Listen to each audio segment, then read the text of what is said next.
Investigation and enquiry നമ്മുടെ next ടോപ്പിക്കാണ്. C investigation and എൻക്വയറിയിലേക്ക് പോകുന്നതിന് മുന്നേ investigation എന്താണെന്ന് അറിയാം. It's a collection of evidence by the police officer or by any person who is authorized by the magistrate but other than magistrate. അതാണ് investigation എന്ന് പറയുന്നത്. Inquiry to close scale inquiry ആണ്, to close scale ആണ് പറയുന്നത്. To close എല്ലില് investigation, to close എല്ലില് പറയുന്നത്. So scale inquiry എന്ന് പറഞ്ഞാൽ other than trial magistrate conduct ചെയ്യുന്നതെല്ലാം ഇൻക്വയറീസ് എല്ലാം നമ്മൾ ഇൻക്വയറി എന്ന് തന്നെയാണ് പറയുന്നത്. അതർ ദാൻ ട്രയൽ ആയിരിക്കത്തില്ല. അത് ഓക്കെ, ട്രയലിന് മുമ്പേ ആയിരിക്കും നമ്മൾ ഇൻക്വയറി നടക്കുന്നത്. ഇൻവെസ്റ്റിഗേഷന് ശേഷം ട്രയലിന് മുന്നേ എന്ത് ചെയ്യുന്നു മജിസ്ട്രേറ്റ് വെദർ പ്രൊസീഡ് ചെയ്യണോ അല്ലെങ്കിൽ ഡിസൈഡ് ചെയ്യണം, അതാണ് ഇൻക്വയറീസ് മജിസ്ട്രേറ്റ് നടത്തുന്നത്. ഓക്കെ, നമുക്കത് ചെയ്യുന്നതിന് മുന്നേ ഒരു ക്യാപ്സ്യൂളായിട്ട് നോക്കാം ഇൻവെസ്റ്റിഗേഷൻ, ഒരു journey from investigation to trial നമുക്ക് ജസ്റ്റ് ഒന്ന് നോക്കാം. അപ്പം നമുക്ക് കുറേ കാര്യങ്ങളൊക്കെ ഒരു ഓർഡർ നിങ്ങൾക്ക് മനസ്സിലാവും. ഓക്കെ, അപ്പം ഫസ്റ്റ് ഒരു ക്രൈം എവിടെയോ കമ്മിറ്റ് ചെയ്തു. ഓക്കെ, ആരോ കമ്മിറ്റ് ചെയ്തു. അതിൻ്റെ ഒരു ഇൻഫർമേഷൻ, ഫസ്റ്റ് ഇൻഫർമേഷൻ പോലീസ് ഓഫീസർക്ക് പോവുകയാണ്. Okay, first information police officer അവരെന്ത് ചെയ്യുന്നു, ഒരു FIR രജിസ്റ്റർ ചെയ്യുന്നു. FIR രജിസ്റ്റർ ചെയ്യുന്നത് എപ്പോഴും ഒരു കോഗ്നിസബിൾ ഒഫൻസസിലായിരിക്കും. സോ ഒരു ക്രൈം കമ്മിറ്റ് ചെയ്ത ഒരു കോഗ്നിസബിൾ ഒഫൻസ് ആണ് എങ്കിൽ ആ cognizable offence first information statement ഉദ്ദേശിക്കുന്ന അറിയാലോ, which is first information given by a victim or any other person to the police officer regarding the commission of the cognizable offense. അതിന് കൊടുത്ത offence അതെന്ത് ചെയ്യുന്നു, അത് കോഗ്നിസബിൾ ഒഫൻസ് ആണ് എങ്കിൽ എന്താ ഒരു സസ്പെഷൻ ഉണ്ടെങ്കിലോ അല്ലെങ്കിൽ അങ്ങനെ ഇൻഫർമേഷൻ കിട്ടിക്കഴിഞ്ഞാലോ ഒരു commission of a cognizable offence commit ചെയ്യുന്നൊരു സസ്പെക്ഷൻ ഉണ്ടെങ്കിലോ അങ്ങനെ ഇൻഫർമേഷൻ FIR പ്രകാരം കിട്ടിയിട്ടുണ്ടെങ്കിലോ FIR രജിസ്റ്റർ ചെയ്യും ഫസ്റ്റ് പോലീസ് ഓഫീസേഴ്സ്. ഓക്കെ, ഇനി ഇൻ കേസ് അതൊരു നോൺ കോഗ്നിസബിൾ ഒഫൻസ് ആണെങ്കിൽ നമ്മൾ നേരെ എന്താ ചെയ്യുന്നത്, അതൊരു കംപ്ലൈൻറ്റ് ആയിട്ട് മജിസ്ട്രേറ്റിന് മുകളിൽ. അപ്പം actually FIR first information statement police officers തന്നെയാണ് ചെയ്യുന്നത്. അത് കോഗ്നിസബിൾ ഒഫൻസിന്റെ ആകും, നോൺ കോഗ്നിസബിൾ ഒഫൻസിന്റെ ആകും. ഇൻ കേസ് അതൊരു കോഗ്നിസബിൾ ഒഫൻസ് ആണെങ്കിൽ എന്ത് ചെയ്യാം, FIR രജിസ്റ്റർ ചെയ്യും. അത് നോൺ കോഗ്നിസബിൾ ഒഫൻസ് ആണെങ്കിൽ അവരത് റൈറ്റിംഗ് ചെയ്തിട്ട് തന്നെ നേരെ അത് മജിസ്ട്രേറ്റിന് മുമ്പിൽ അറിയാൻ പോകുന്നത് as a complaint case. Okay, complaint to the magistrate അങ്ങനെയായിരിക്കും പോകുന്നത്. മനസ്സിലായല്ലോ? സോ FIR രജിസ്റ്റർ ചെയ്തു. FIR രജിസ്റ്റർ ചെയ്തതിനു ശേഷം എന്താണ് സംഭവിക്കുന്നത്, കോഗ്നിസബിൾ ഒഫൻസ് ആയതുകൊണ്ട് തന്നെ without the order of the magistrate or without the warrant of the magistrate എന്ത് ചെയ്യാം, ഇൻവെസ്റ്റിഗേറ്റ് ചെയ്യാം. അതുപോലെ തന്നെ വിതൗട്ട് വാറണ്ട് അക്യൂഷനെ നമുക്ക് അറസ്റ്റ് ചെയ്യാം. പോലീസിനുള്ള ഒരു പവറാണ് കോഗ്നിസബിൾ ഒഫൻസ് എന്ന് പറയുന്നത്. സോ FIR രജിസ്റ്റർ ചെയ്തു. 173 പ്രകാരം FIR രജിസ്റ്റർ ചെയ്തു. ഇത് 2 ക്ലോസ് H ആണ് കംപ്ലൈന്റിനെ പറ്റി പറയുന്ന മജിസ്ട്രേറ്റിന് മുമ്പിൽ ഒപ്പം റിട്ടേൺ അലിഗേഷൻസ് ആണ് കംപ്ലൈന്റ് എന്ന് പറയുന്നത്. ഓക്കെ,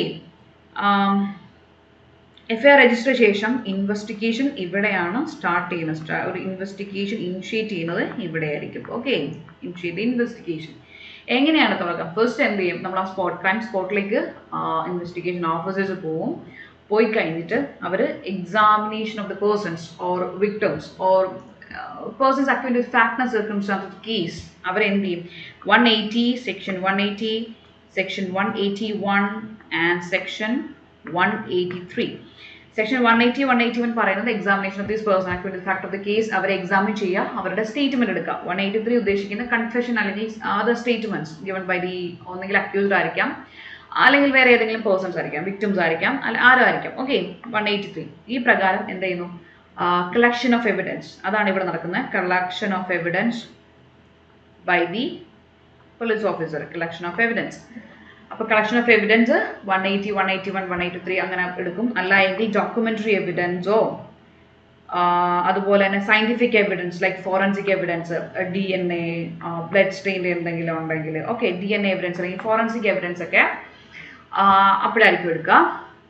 അത് കഴിഞ്ഞ് എന്ത് ചെയ്യുന്നു, സസ്പെക്റ്റഡ് അല്ലെങ്കിൽ അവർക്കുണ്ടെങ്കിൽ അക്യൂസിനെ അറസ്റ്റ് ചെയ്യാം. കോഗ്നിസബിൾ കേസിൽ ഞാൻ ഓൾറെഡി പറഞ്ഞു വിതൗട്ട് വാറന്റ് അറസ്റ്റ് ചെയ്യാം. എന്നിട്ട് എന്ത് ചെയ്യുന്നു, മജിസ്ട്രേറ്റിന് മുമ്പിൽ without any delay within 24 hours മജിസ്ട്രേറ്റിന് മുമ്പിൽ ഹാജരാക്കണം. ഇൻവെസ്റ്റിഗേഷൻ ആ സമയത്ത് പൂർത്തിയായിട്ടില്ലെങ്കിൽ എങ്ങനെയാണ് പ്രൊസീഡിങ്സിനോട് നമ്മൾ പിന്നെ പഠിക്കും, അത്രയ്ക്കൊന്നും ഡീറ്റെയിലേക്ക് ഇപ്പോൾ പോകണ്ട. Okay, even without 24 hours investigation complete ചെയ്തിട്ടില്ലെങ്കിൽ അക്യൂസ്ഡിനെ റിമാൻഡ് ചെയ്യുന്ന കാര്യം, ബെയിൽ അത് കാര്യങ്ങളൊക്കെ നമ്മൾ ഇനി 187 അത് പഠിക്കും, നമുക്ക് അപ്പം പറയാം. കൺഫ്യൂസ് ചെയ്യുന്നത് ഇപ്പം നമ്മൾ ഡ്രഗ്സ് മനസ്സിലാക്കുക. ഓക്കെ, എന്ത് ചെയ്യുന്നു, ഒന്നെങ്കിൽ അറസ്റ്റ് ചെയ്യാം അല്ലെങ്കിൽ ബെയിലിന് വിടാം. അതൊക്കെ പോലീസ് ഓഫീസറിന് ബെയിലബിൾ ഒഫൻസസ് ആണെങ്കിൽ ബെയിൽ റൈറ്റ് ആണ്, സോ ബെയിലിന് പോവാം. ഓക്കെ, അത് കഴിഞ്ഞിട്ട് എന്ത് ചെയ്യുന്നു, ഒരു ഫൈനൽ റിപ്പോർട്ട് അല്ലെങ്കിൽ ചാർജ് ഷീറ്റ് അല്ലെങ്കിൽ ഒരു ക്ലോഷർ റിപ്പോർട്ട് നമ്മൾ എന്ത് ചെയ്യുന്നു മജിസ്ട്രേറ്റ്. അപ്പോൾ ചിലർ ചോദിക്കും ഇതൊരു മർഡർ കേസ് ആണെങ്കിൽ ഒരു കോഗ്നിസബിൾ ഒഫൻസ് ആണെങ്കിൽ എന്തിനാണ് മജിസ്ട്രേറ്റിന് മുമ്പിൽ ഈ പറയുന്ന FIR അല്ലെങ്കിൽ ക്ലോഷർ റിപ്പോർട്ട് അല്ലെങ്കിൽ ചാർജ് ഷീറ്റ്, ഇതെല്ലാം ഫൈനൽ റിപ്പോർട്ട് തന്നെയാണ്. ചാർജ് ഷീറ്റ് ഒരു ഫൈനൽ റിപ്പോർട്ടാണ്, ക്ലോഷർ റിപ്പോർട്ട് ഒരു ഫൈനൽ റിപ്പോർട്ട്. ഈ ഫൈനൽ റിപ്പോർട്ട് എന്തിനാണ് മജിസ്ട്രേറ്റിന് മുമ്പിൽ നമ്മൾ ഹാജരാക്കുന്നത്? നമ്മൾ നേരത്തെ സെഷൻ കോടതിയിലേക്ക് പോയി നോ, എന്താണെങ്കിലും even if it is a murder or if it cognizable of എന്താണെങ്കിലും നമ്മൾ മജിസ്ട്രേറ്റിന് മുമ്പിലായിരിക്കും നമ്മൾ ഫസ്റ്റ് ചാർജ് ഷീറ്റ് എന്ത് ചെയ്യുന്നത് സബ്മിറ്റ് ചെയ്യുന്ന മജിസ്ട്രേറ്റ് ആയിരിക്കും കോഗ്നിസൻസ് എടുക്കുന്നത്. Cognizance means that judicial mind ഒരു കേസിലേക്ക് ജുഡീഷ്യൽ മൈൻഡ് കൊണ്ടുവരുന്നത് വെതർ അത് ഡിസൈഡ് ചെയ്യുന്നത് മജിസ്ട്രേറ്റ് ആയിരിക്കും കോഗ്നിസൻസ് എടുക്കുന്നത്. ഒരു കേസിലേക്ക് ഞാൻ പറയാം കോഗ്നിസൻസ് എന്താണ് judicial mind to a political case, ഒരു ഒഫൻസിലേക്ക് ജുഡീഷ്യൽ മൈൻഡ് കൊണ്ടുവരുന്നതിനാണ് നമ്മൾ കോഗ്നിസൻസ് എന്ന് പറയുന്നത്.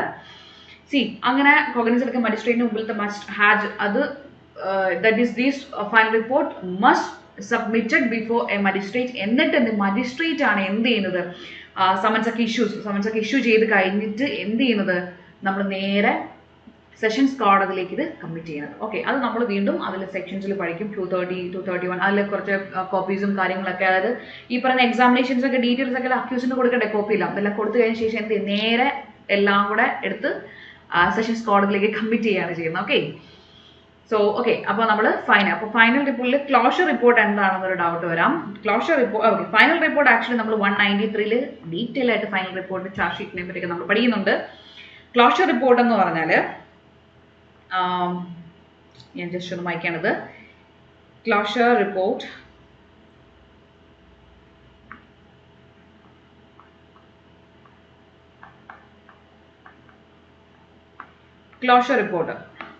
എന്ന് പറഞ്ഞാൽ നമ്മൾ ഇനി ഫർദർ എവിഡൻസ് ഒന്നുമില്ല. That is police officers reason to believe that there is no further evidence to be collected for prosecute the accused, അല്ലെങ്കിൽ അവർക്കിനി ഒരു റീസണബിൾ ബിലീഫാണ് ഇനി കേസ് മുന്നോട്ട് കൊണ്ടുപോകാനുള്ള ഒരു ഓപ്പർച്യൂണിറ്റി, അല്ലെങ്കിൽ അങ്ങനെ കൊണ്ടുപോകേണ്ട നെസസിറ്റി ഇല്ല എന്ന് തോന്നി കഴിയുമ്പോഴാണ് ക്ലോഷർ റിപ്പോർട്ട് പോലീസ് ഓഫീസേഴ്സ് മജിസ്ട്രേറ്റിന് മുമ്പിൽ ഹാജരാക്കുന്നത്. അവർ അതുവരെ നടത്തിയിട്ടുള്ള ഒരു ഇൻവെസ്റ്റിഗേഷന്റെ എല്ലാ കാര്യങ്ങളും അതുപോലെ എന്തുകൊണ്ട് അത് ക്ലോസ് ചെയ്യുന്നുള്ള റീസൺസ് എല്ലാം കൂടെ ഉൾപ്പെടുത്തിയിട്ടാണ് അവർ ക്ലോഷർ റിപ്പോർട്ട് മജിസ്ട്രേറ്റിന് മുമ്പിൽ ഹാജരാക്കുന്നത്. ക്ലോഷർ റിപ്പോർട്ട് ഹാജരാക്കുമ്പോൾ ഒന്നെങ്കിൽ നമ്മൾ ഓൾറെഡി ഞാൻ പറഞ്ഞു വിക്ടിമിനൊരു നോട്ടീസ് കൊടുത്തിരിക്കണം, ഇങ്ങനെ ക്ലോസ് ചെയ്യുകയാണ്, അല്ലെങ്കിൽ മജിസ്ട്രേറ്റ് ഈ ക്ലോഷർ റിപ്പോർട്ട് അക്സെപ്റ്റ് ചെയ്യുന്നതിന് മുന്നേ എന്ത് ചെയ്തിരുന്ന നോട്ടീസ് പ്രൊവൈഡ് ചെയ്തിരിക്കണം. അക്യൂസ് അതായത് വിക്ടിം അറിഞ്ഞിരിക്കണം കേസ് ക്ലോസ് ചെയ്യാൻ. അത് എന്തിനാണെന്ന് വെച്ചാൽ അവർക്കൊരു റൈറ്റ് ഉണ്ട്. ഞാൻ വിക്ടിം പ്രൊട്ടക്ഷൻ്റെ കാര്യം പറഞ്ഞപ്പോൾ ഞാൻ പറഞ്ഞ അവരുടെ റൈറ്റിനെ പറ്റി ഒരു പ്രൊട്ടസ്റ്റ് പെറ്റീഷൻ അല്ലെങ്കിൽ പ്രൊട്ടസ്റ്റ് ആപ്ലിക്കേഷൻ ഫയൽ ചെയ്യാനുള്ള അവരുടെ റൈറ്റ് ആണത്. ഓക്കെ, അവർ ഡിസേർവ് ചെയ്യുന്നുണ്ട്. കാരണം കേസ് മുന്നോട്ട് പോകണം, അതായത് ക്ലോഷർ റിപ്പോർട്ടിന് അഗെയിൻസ്റ്റ് ആയിട്ട് ഒരു പെറ്റീഷൻ നമ്മൾ മജിസ്ട്രേറ്റിന് മുമ്പിൽ വിക്ടിംസിന് ഹാജരാക്കാൻ പറ്റും. അതിന് വേണ്ടിയിട്ടാണ് അവർ നോട്ടീസ് കൊടുക്കുക എന്ന് പറഞ്ഞത്. ആരിഷി തൽവാന്റെ കേസ് ഞാൻ ഓൾറെഡി പറഞ്ഞു. മജിസ്ട്രേറ്റിന് എന്ത് ചെയ്യാം, ക്ലോഷർ റിപ്പോർട്ട് ഒന്നുകിൽ അക്സെപ്റ്റ് ചെയ്യാം, അല്ലെങ്കിൽ എന്ത് ചെയ്യാം പറ്റത്തില്ല, റിജക്റ്റ് ചെയ്യാം.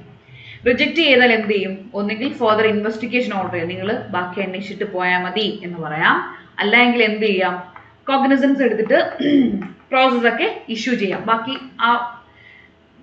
മുന്നോട്ട് പോയിക്കൊണ്ടിരിക്കാം. ഓക്കെ, പ്രോസസ് ഒക്കെ ഇഷ്യൂ ചെയ്ത് മുന്നോട്ട് പോവാം, അല്ലെങ്കിൽ ഫർദർ ഇൻവെസ്റ്റിഗേഷന് ഓർഡർ ചെയ്യാം. അക്സെപ്റ്റ് ചെയ്യുകയാണെങ്കിൽ കോടതി എന്ത് ചെയ്യണം, ഫൈനൽ ക്ലോഷർ റിപ്പോർട്ട് അക്സെപ്റ്റ് ചെയ്യുകയാണെങ്കിൽ എല്ലാം ഡ്രോപ്പ് ചെയ്യും, പരിപാടി കഴിഞ്ഞു, ഇനി ഒന്നും ചെയ്യാനില്ല, പ്രൊസീഡിങ്സ് എല്ലാം നമ്മൾ ഡ്രോപ്പ് ചെയ്യും.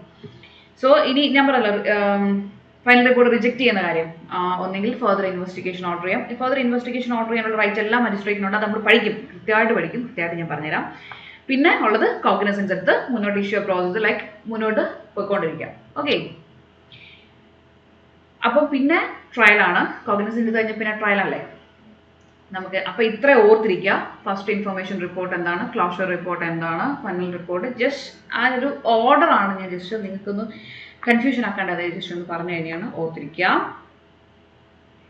ഇനി നമുക്ക് മുന്നോട്ടേക്ക് പോകാം. ആക്ച്വലി ക്രിമിനൽ ലോ വലിയൊരു ഇൻട്രസ്റ്റിംഗ് പേപ്പറാണ്. അത് പഠിക്കുമ്പം നിങ്ങൾക്ക് മനസ്സിലാവും, പ്രാക്ടീസ് ചെയ്യുന്നവർക്ക് അറിയാം, കൃത്യമായിട്ട് അറിയാമല്ലോ. പിന്നെ ഓർത്തിരിക്കേണ്ടത് ക്വസ്റ്റ്യൻസ് ട്രിക്കി ആയിരിക്കും, കാരണം ലീഗൽ അസിസ്റ്റന്റ് എക്സാം എഴുതുന്നത് കൃത്യമായിട്ട് അറിയാം ക്വസ്റ്റ്യൻസ് എങ്ങനെയാണെന്ന് നമുക്കൊരിക്കലും പ്രെഡിക്റ്റ് ചെയ്യാൻ പറ്റുന്നില്ല. അത് പ്രീവിയസ് ഇയർ ക്വസ്റ്റ്യൻ പേപ്പേഴ്സ് ഒക്കെ ഭയങ്കര ഡിഫറെൻ്റ് ആയിട്ടാണ് ലീഗൽ അസിസ്റ്റന്റ് ക്വസ്റ്റ്യൻ പേപ്പേഴ്സ് ചോദിച്ചിരിക്കുന്നത്. സോ അതുകൊണ്ട് തന്നെ APP കൃത്യമായിട്ട് വർക്ക്ഔട്ട് ചെയ്തുകൊണ്ട് പോകണം. വീണ്ടും ഞാൻ പറയുന്നത് നിങ്ങൾക്ക് അരോചകമായി തോന്നാം, എങ്കിലും ഞാൻ പറയുന്നു ഡയറക്റ്റ് വായിക്കുക, ക്വസ്റ്റ്യൻ പേപ്പേഴ്സ് വർക്ക്ഔട്ട് ചെയ്യാം. Okay, investigation enquiry. അപ്പം 2 ക്ലോസ് L ഇൻവെസ്റ്റിഗേഷൻ എന്താണെന്ന് പറയുന്നു, 2 ക്ലോസ് K ഇൻക്വയറി എന്താണെന്ന് പറയുന്നു. അതെന്താണെന്ന് അറിയാം, വായിച്ചു പോകണം, സെക്ഷൻസ് വായിക്കണം, ഡെഫിനിഷൻസ്. ഇതിൽ സിലബസിൽ കുറച്ച് അങ്ങനെ ഡെഫിനിഷൻസിന്റെ കാര്യമൊന്നും പറയുന്നില്ലെന്ന് നിങ്ങൾ ഡെഫിനിഷൻസ് വായിക്കാതെ പോലെ ഡെഫിനിഷൻസ് വായിച്ചു തന്നെ പോകണം. Okay, then 2 clause L investigation includes all the proceedings under the court for the collection of evidence by a police officer or by any person who is authorized by a magistrate. But അതായത് മജിസ്ട്രേറ്റിന് ഒരിക്കലും എന്ത് ചെയ്യാൻ പറ്റില്ല, investigation നടത്താൻ പറ്റില്ല. മജിസ്ട്രേഷൻ നടത്തുന്ന എന്താണത്, inquiry ആയിരിക്കും, അതും ആഫ്റ്റർ ഇൻവെസ്റ്റിഗേഷൻ. ഓക്കെ, ദെൻ ഇൻവെസ്റ്റിഗേഷനിൽ എന്തൊക്കെയാണ് നമ്മൾ ഓൾറെഡി പറഞ്ഞു. പ്രൊസീഡിംഗ് ടു ദ സ്പോട്ട്, ഞാൻ പറഞ്ഞില്ല, FIR രജിസ്റ്റർ ചെയ്ത് നേരെ സ്പോട്ടിലേക്ക് പോവുക. Ascertainment of fact and circumstances of the case ascertain ചെയ്യുക. Then discovery and arrest of suspected offender or collection of evidence. ഞാൻ ഓൾറെഡി പറഞ്ഞു 180, 181 examination of persons or collection of evidence. Search and seizure of things considers necessary. അപ്പോൾ അതായത് ഇവൻ arrested ആണെങ്കിൽ എന്ത് ചെയ്യാം, arrested പേഴ്സൺസിനെ search ഇൻവെസ്റ്റിഗേഷന് മുന്നും search ചെയ്യാം, അറസ്റ്റിന് മുന്നേ സെർച്ച് ചെയ്യാം. കുറേ സെർച്ചിൻ്റെ കാര്യം നമ്മുടെ BNS എടുത്ത് പറയുന്നുണ്ട്. ലൈക്ക് അറസ്റ്റഡ് പേഴ്സൺസിനെ കണ്ടുപിടിക്കാനായിട്ടുള്ള സെർച്ചും ഇൻവെസ്റ്റിഗേഷൻ സമയത്തുള്ള സ്റ്റേഷനും കുറേ സെർച്ച് ഉണ്ട്, അത് പഠിക്കുക. ജനറൽ പ്രൊവിഷൻസ് സെർച്ച് ഉണ്ട്, എല്ലായിടത്തും ആപ്ലിക്കബിൾ ആവുന്നത്. Okay, then formation of the opinion as to whether on the materials collected there is a case to place the accused for trial, filing, charge sheet file ചെയ്യേണ്ട case ആണോ, ഇതൊക്കെ നോക്കേണ്ടത് investigation സമയത്താണ്. Investigation നടക്കുന്നതാണ്, അത് already ഡെഫിനേഷനിൽ കൃത്യമായിട്ട് പറയുന്നുണ്ട്. Police officer or any other person authorised by the magistrate. So നമ്മുടെ principal agency for carrying out the investigation എന്ന് പറയുന്നത് പോലീസ് ഓഫീസേഴ്സ് തന്നെയാണ്. ഓക്കെ, ഇൻവെസ്റ്റിഗേഷൻ ഫസ്റ്റ് സ്റ്റേജ് ആണ് FIR, final first information report. Okay, first information report ഞാൻ എന്താണെന്ന് ഞാൻ പറഞ്ഞു. FIRs and FIR, like first information statement എന്ത് ചെയ്യുന്നു, victim or any other person, knowledge അറിയാവുന്ന ഒരാളോ അല്ലെങ്കിൽ വിറ്റ്നസ് ആയിരിക്കാം, അല്ലെങ്കിൽ ഇത് കേട്ട ഒരാളായിരിക്കാം, ആർക്കാണെങ്കിൽ എന്ത് ചെയ്യാം, ഒരു നമ്മൾ ഫസ്റ്റ് ഇൻഫർമേഷൻ പോലീസിന് കൊടുക്കുന്നു, അത് അവർ റിപ്പോർട്ടാക്കുന്നു. അതിനാണ് ഫസ്റ്റ് ഇൻഫർമേഷൻ റിപ്പോർട്ട് എന്ന് പറയുന്നത്. ദ ഫസ്റ്റ് ഇൻഫർമേഷൻ റിപ്പോർട്ട്, അത് ഡെഫിനിഷൻ എന്നും നമ്മുടെ എങ്ങും കൊടുത്തിട്ടില്ല എന്താണ് FIR എന്നുള്ളത്. So it's a report giving information of the commission of a cognizable offence. Important ആണ്, നിങ്ങളത് മറക്കരുത്.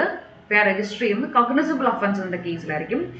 which may be made by the complainant or by any other person knowing about the commission of such offense. Okay, complainant അത് victim ആയിരിക്കാം, അല്ല എങ്കിൽ by any other person knowing about the commission of an offense. അത് അറിവുള്ള ആർക്ക് വേണമെങ്കിലും FIR നമുക്ക് means കൊടുക്കാൻ പറ്റും, മീൻസ് ഫസ്റ്റ് ഇൻഫർമേഷൻ കൊടുക്കാൻ പറ്റും.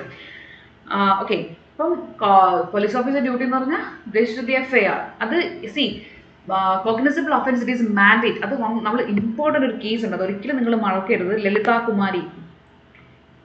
Kumari versus government of UP or government of UP.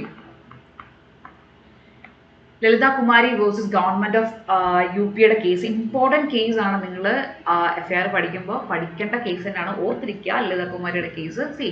ഇതിൽ ക്വസ്റ്റ്യൻ എന്ന് പറഞ്ഞാൽ whether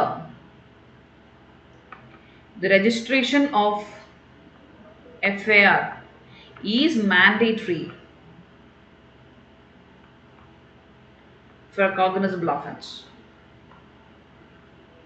So cognizable offense il FIR register ചെയ്യുന്നത് മാൻഡേറ്ററി ആണോ എന്നൊരു ചോദ്യമാണ്. Obviously it's mandatory ആണ്. കോടതി പറഞ്ഞു cognizable offense ഇൻഫർമേഷൻ കിട്ടിക്കഴിഞ്ഞാൽ it is the duty of the police officer to register the FIR immediately. അവരത് രജിസ്റ്റർ ചെയ്തിരിക്കേണ്ടത് ഞാൻ കേസ് ഇവിടെ സെപ്പറേറ്റ് ആയിട്ട് കൊടുത്തിട്ടുണ്ട്.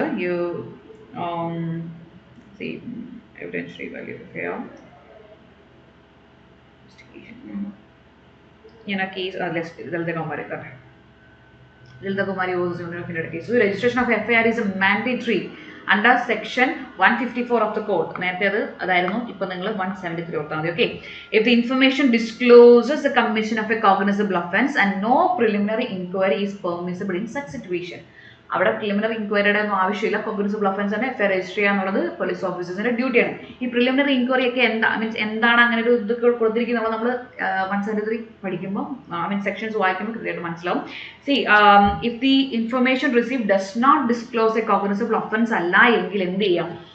But indicate necessity of an inquiry. ഒരു കോഗ്നിസബിൾ ഒഫൻസ് അല്ല അവിടെ കമ്മിറ്റ് ചെയ്തത്, പക്ഷെ അവിടെ ഒരു ഇൻക്വയറിയുടെ ആവശ്യമുണ്ട്. വെദർ അങ്ങനൊരു ഇത് കോഗ്നിസബിൾ ഒഫൻസ് ആണോ ഇല്ലയോ എന്ന് അവർ വെരിഫൈ ചെയ്യണം. അതിനുവേണ്ടി എന്ത് ചെയ്യുക? ഒരു preliminary inquiry may be conducted only to ascertain whether cognizable offence is disclosed or not. ചിലപ്പം നോൺ കോഗ്നിസബിൾ ഒഫൻസിലായിരിക്കും ഇൻഫർമേഷൻ കിട്ടിയത്, പക്ഷെ എന്ത് ചെയ്യാം? ഒരു പ്രിലിമിനറി ഇൻക്വയറി കണ്ടക്ട് ചെയ്യാനുള്ള ഒരു പവർ അവർക്കുണ്ട് to decide whether it is whether the information, whether the offense, the cognizable offense disclose ചെയ്തിട്ടുണ്ടോ ഇല്ലയോ എന്ന് ഡിസൈഡ് ചെയ്യാൻ വേണ്ടിയിട്ട് ഒരു പ്രിലിമിനറി ഇൻക്വയറി അവർ കണ്ടക്ട് ചെയ്യാം. പിന്നെ അതുപോലെ തന്നെ if the inquiry discloses a commission of a cognizable offence, ആ ഇൻക്വയറിയിലൂടെ അവർ കണ്ടത് കഴിഞ്ഞാൽ so the FIR must be registered. അവർ എഫ്ഐആർ രജിസ്റ്റർ ചെയ്തിരിക്കണം. And the police officers cannot avoid his duty of registering an offence if cognisable offence is disclosed. Okay, ഞാൻ പറഞ്ഞു തന്നെ അവർ വീണ്ടും പറയണം. ഓക്കെ, അപ്പം ഇനി എഫ്ഐആർ അങ്ങനെ മാൻഡേറ്റ് ആണെന്ന് പറഞ്ഞല്ലോ, അങ്ങനെ രജിസ്റ്റർ ചെയ്തില്ലെങ്കിൽ എന്ത് ചെയ്യണം? ആക്ഷൻസ് അഗെയിൻസ്റ്റ് ദി ഓഫീസേഴ്സ് അവർ എടുത്തിരിക്കണം, അത് നിർബന്ധമാണ്. And scope of preliminary inquiry is not to verify. കിട്ടിയ ഇൻഫർമേഷൻ്റെ വെറാസിറ്റി അല്ലെങ്കിൽ അതിൻ്റെ ഒരു ഒതൻറ്റിസിറ്റി അല്ല, ഇതല്ല അവർ ഇത് അങ്ങനെ അങ്ങനെയുള്ളതല്ല അവിടെ നോക്കുന്നത്. Whether the information reveals any cognizable offence ചെയ്യുന്നുണ്ടോ ഇല്ലയോ എന്നാണ് നോക്കുന്നത്. അതിൻ്റെ വെറാസിറ്റി ഒന്നും അല്ല അവർ ചെക്ക് ചെയ്യുന്നത് ഈ ഒരു preliminary ഇൻക്വയറിയിലൂടെ.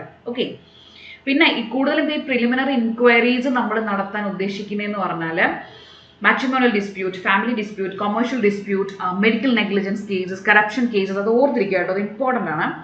Matrimonial ഡിസ്പ്യൂട്ട്സിൽ, commercial ഒഫൻസസിൽ, medical negligence കേസിൽ, then corruption cases, then cases which is abnormal delay, latest in criminal proceedings. അതായത് എഫ്ഐആർ രജിസ്റ്റർ അല്ലെങ്കിൽ ഇൻഫർമേഷൻ കൊടുക്കാൻ കുറേ സമയം കഴിഞ്ഞു, ഡിലേ വന്നു, എന്തുകൊണ്ടാണ് ഡിലേ വന്നതിന് കൃത്യമായിട്ട് സാറ്റിസ്ഫാക്ഷൻ കൊടുക്കാൻ പറ്റാത്ത ചില ഇതുണ്ടല്ലോ, അങ്ങനെയുള്ള കേസുകളൊക്കെ എന്ത് ചെയ്യാം? ഒരു പ്രിലിമിനറി ഇൻക്വയറി കണ്ടക്ട് ചെയ്യാനുള്ള പവർ പോലീസ് ഓഫീസേഴ്സ് ഉണ്ട്.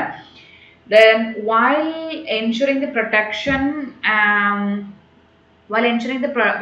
and protecting the rights of the accused and the complainant, a preliminary inquiry should be taken. അതൊരു ടൈം പീരീഡ് പറയുന്നുണ്ട്. ഇവരിവിടെ പറയുന്നത് നോട്ട് എക്സീഡ് 7 days ആണ്. 7 daysനുള്ളിൽ തന്നെ കംപ്ലീറ്റ് ചെയ്തിരിക്കണമെന്ന് പറയുന്നുണ്ട്. പിന്നെ അതുപോലെ ഇതിൻ്റെ എല്ലാം അവർ ഡെയിലി അവരുടെ പോലീസ് ഓഫീസേഴ്സ് അവരുടെ ജനറൽ ഡയറിയിലോ അല്ലെങ്കിൽ ഡെയിലി ഡയറിയിലോ കൃത്യമായിട്ട് അവരത് മാർക്ക് ചെയ്ത് തന്നെ പോകണം. അത് മാൻഡേറ്ററി ആണ്. ഓക്കെ, അപ്പോൾ നമുക്ക് സെക്ഷനിലേക്ക് കിടക്കാം. സോ ലളിതകുമാരിയുടെ കേസ് ഓർത്തിരിക്കുക. Lalitakumari versus state of UP mandatory ആണ്. കോഗ്നിസബിൾ ഒഫൻസിൽ എഫ്ഐആർ രജിസ്റ്റർ ചെയ്യുന്നത് മാൻഡേറ്ററി ആണ്.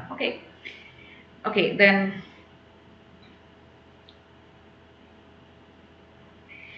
എഫ്ഐആർ എന്ന് പറയുന്നത് ഇറ്റ്സ് നോട്ട് ആൻ എൻസൈക്ലോപീഡിയ. അത് പറഞ്ഞ കേസാണ് superintendent of police CBI and others versus Tapan Singh case. Actually interesting ആയിട്ട് തോന്നിയാണ് ഞാൻ ജസ്റ്റ് എടുത്തതാണ്. എന്ന് വെച്ചാൽ എല്ലാ കാര്യങ്ങളും മേ ബി ഞാൻ നേരത്തെ പറഞ്ഞല്ലോ, എനി അതർ പേഴ്സൺ വേണമെങ്കിൽ എന്ത് ചെയ്യാം? എഫ്ഐആർ നമുക്ക് കൊടുക്കാം, ഫസ്റ്റ് ഇൻഫർമേഷൻ കൊടുക്കാൻ പറ്റും. കാരണം അവർക്ക് ചിലപ്പം അക്യൂസിൻ്റെ പേര് അറിയണമെന്നില്ല, വിക്ടിമിൻ്റെ പേര് അറിയണമെന്നില്ല, എല്ലാ ഡീറ്റെയിൽസും കൊടുക്കാൻ ഇതൊരു എൻസൈക്ലോപീഡിയ അല്ല. അവർക്കൊരു ഒഫൻസ് കമ്മിറ്റ് ചെയ്തു, കോഗ്നിസബിൾ ഒഫൻസ് ആണ്, അത് പോലീസ് ഓഫീസേഴ്സിനെ അറിയിച്ചു, അവരത് രജിസ്റ്റർ ചെയ്യാം, എഫ്ഐആർ രജിസ്റ്റർ ചെയ്യാം. പരിപാടി. ഓക്കെ, ദെൻ സെക്ഷൻ 173 അതാണ് നമ്മുടെ എഫ്ഐആറിൻ്റെ കാര്യം പറയുന്നത്. 173 BNSS. Then clause 1, every information relating to a commission of a cognizable offense, irrespective of the area where the offense is committed, may be given orally or by electronic communication to an officer in charge of a police station. So every information relating to a commission of a cognizable offense എടുത്തോടെ പറയുന്നുണ്ട്. ഇനി ഇതൊന്നും പോകണ്ട, പ്രത്യേകിച്ച് അവരെടുത്ത് പറയുന്നുണ്ട് cognizable offense irrespective of the area. നേരത്തെ നമ്മുടെ ഇപ്പം ഫോർ എക്സാമ്പിൾ ഒരു ഒഫൻസ് കമ്മിറ്റ് ചെയ്ത് കൊല്ലത്താണ്, പക്ഷെ എഫ്ഐആർ രജിസ്റ്റർ ചെയ്തത് എന്ത് ചെയ്യുന്നു? ഒരു ട്രിവാൻഡ്രത്തോ അല്ലെങ്കിൽ എവിടെയെങ്കിലും എഫ്ഐആർ രജിസ്റ്റർ ചെയ്യുന്ന വെച്ചു, അത് വാലിഡ് ആണോ ഇല്ലയോ എന്നൊരു ചോദ്യമാണ്. അത് വാലിഡ് ആണ്. കാരണം എന്ന് പറഞ്ഞാൽ ഒഫൻസ് കമ്മിറ്റ് ചെയ്ത പോലീസ് സ്റ്റേഷനിൽ തന്നെ എഫ്ഐആർ രജിസ്റ്റർ ചെയ്യണമെന്ന് നിർബന്ധമില്ല. ഇത് ഓൾറെഡി നമ്മുടെ CRPCയിലും ഉണ്ട്, പക്ഷെ കൃത്യമായിട്ട് സെക്ഷൻസിൽ എടുത്ത് പറയുന്നില്ല എന്നേ ഉണ്ടായിരുന്നുള്ളൂ. അതിന് നമ്മൾ 0 FIR എന്ന് പറയും. 0 FIR. അപ്പം നമ്മളിപ്പോൾ ഞാൻ പറഞ്ഞല്ലോ, ഇവിടെ എന്തൊരു 0. ഓക്കെ, 0 FIR എന്നാണ് പറയുന്നത്. ഈ സീറോ FIR എന്ന് പറയുന്നത്, സീറോ എന്ന് അവർ ഉദ്ദേശിക്കുന്നതെന്ന് പറഞ്ഞാൽ, അതായത് ഇപ്പോൾ ട്രിവാൻഡ്രത്ത്, ഇപ്പോൾ കൊല്ലത്താണ് ഒഫൻസ് കമ്മിറ്റ് ചെയ്തത്, FIR രജിസ്റ്റർ ചെയ്തിരിക്കുന്നത് ട്രിവാൻഡ്രത്താണെന്ന് വെച്ചോ. അങ്ങനെ ചെയ്യുമ്പോൾ അവരൊരു സീരിയൽ, നമ്മൾ FIR ഒരു സീരിയൽ നമ്പർ കൊടുക്കുമല്ലോ, അവരവിടെ കൊടുക്കുന്ന നമ്പർ എന്ന് പറഞ്ഞാൽ 0 ആയിരിക്കും. സീരിയൽ നമ്പർ അവിടെ 0 നമ്പർ കൊടുക്കുക, അതിനാണ് സീറോ FIR, അങ്ങനെയാണ് ഒരു പേര് വന്നത്. ഓക്കെ, സോ എന്ത് ചെയ്യുന്നു, ഇപ്പം നമ്മൾ കൃത്യമായിട്ട് BNS എടുത്തു പറയുന്നുണ്ട്, irrespective of the area with offences committed, എവിടെ വേണമെങ്കിലും എന്ത് ചെയ്യും, നമുക്ക് ഏത് പോലീസ് സ്റ്റേഷൻ ജൂറിസ്ഡിക്ഷനിൽ വേണമെങ്കിൽ നമുക്ക് എന്ത് ചെയ്യാം, FIR എന്ത് ചെയ്യും, നമുക്ക് രജിസ്റ്റർ ചെയ്യാൻ പറ്റും. സോ അത് ശരിക്കും ഉദ്ദേശിക്കുന്നതെന്ന് പറഞ്ഞാൽ, ഇപ്പം ആ ഒരു ഡിലേ ഒഴിവാക്കാൻ വേണ്ടിയിട്ടാണ്, ഒരുപാട് കൃത്യം ഈ സ്ഥലത്തിന് FIR അങ്ങനെ ഒരു ചിലപ്പം അങ്ങനെ ഒരു ഡിലേ ഒഴിവാക്കാൻ വേണ്ടിയിട്ടാണ് സീറോ FIR എന്ന് പറയുന്ന ഒരു കൺസെപ്റ്റ് വന്നത്. ഓക്കെ, അങ്ങനെ ജൂറിസ്ഡിക്ഷൻ ഒരു പ്രശ്നമായിട്ട് ഒരു കേസിൽ നമുക്ക് FIR രജിസ്റ്റർ ചെയ്യുന്ന ഡിലേ വരാൻ പാടില്ല, അതുകൊണ്ടാണ്. ഓക്കെ, അപ്പോൾ എന്ത് ചെയ്യാം, ഇപ്പം ഒഫൻസ് കമ്മിറ്റ് ചെയ്തത് വേറെ ഏതെങ്കിലും പോലീസ് സ്റ്റേഷൻ്റെ ജൂറിസ്ഡിക്ഷൻ അല്ല എങ്കിൽ കൂടിയും എന്ത് ചെയ്യാം, അവർക്ക് FIR രജിസ്റ്റർ ചെയ്യാം. എന്നിട്ട് അത് എന്ത് ചെയ്യും, നമ്മുടെ കോമ്പിറ്റന്റ് ജൂറിസ്ഡിക്ഷനിലോട്ടുള്ള പോലീസ് സ്റ്റേഷനിലേക്ക് എന്ത് ചെയ്യും, FIR ട്രാൻസ്ഫർ ചെയ്യും. ഓക്കെ, ട്രാൻസ്മിറ്റ് ചെയ്യും. പിന്നെ എന്ത് ചെയ്യും, അപ്പം അത് ആലോചിക്കേണ്ടതെന്ന് പറഞ്ഞാൽ, FIR രജിസ്റ്റർ ചെയ്യാനുള്ള ഒരു പവർ മാത്രമേ, സീറോ FIR രജിസ്റ്റർ ചെയ്യാനുള്ള പവർ മാത്രമേ ഔട്ട്സൈഡ് ദ ജുഡിഷ്യൽ ആ ഒരു പോലീസ് സ്റ്റേഷനുള്ളൂ. പക്ഷേ എന്ത് ചെയ്യാം, ഒഫൻസ് ഇൻവെസ്റ്റിഗേറ്റ് ചെയ്യുന്നത് ക്രൈം എവിടെയാണോ കമ്മിറ്റ് ചെയ്ത് ആ ജൂറിസ്ഡിക്ഷനിലെ പോലീസ് ഓഫീസേഴ്സ് ആയിരിക്കും, അല്ലെങ്കിൽ പോലീസ് സ്റ്റേഷനിലുള്ള incharge of the police station ആയിരിക്കും. അപ്പോൾ എന്ത് ചെയ്യണം, അവിടെ നിന്ന് ഇങ്ങോട്ട് ട്രാൻസ്ഫർ ചെയ്യണം. ഓക്കെ, ദെൻ അതിലൊരു കേസ് ഉണ്ട്, അതും കുറച്ച് ഇൻട്രസ്റ്റിംഗ് ആയിട്ട് തോന്നിയത് നേരത്തെയാണ്. Zero FIR നെ പറ്റി പറയുന്നത്, zero FIR can be registered by any officer in charge of a police station if he has no jurisdiction to investigate the offence.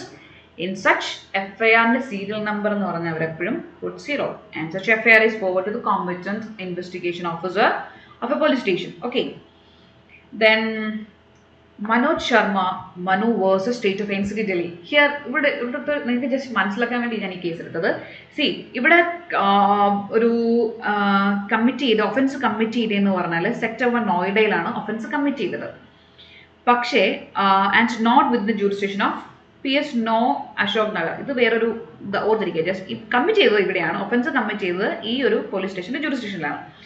ഇപ്പൊ എന്ത് ചെയ്തു, ഈ PS ന്യൂ അശോക് നഗറിലുള്ള ജൂറിസ്ഡിക്ഷനുള്ള മജിസ്ട്രേറ്റ് എന്ത് ചെയ്യാണ്, ഒരു ഓർഡർ ഇടുകയാണ്. ഡയറക്റ്റഡ് SHO, അതായത് ഇവിടുത്തെ നമ്മുടെ ന്യൂ അശോക് നഗർ സ്റ്റേഷൻ ഹൗസ് ഓഫീസറോട് പറയാണ് ടു രജിസ്റ്റർ, നിങ്ങളൊരു സീറോ FIR അങ്ങ് രജിസ്റ്റർ ചെയ്യും.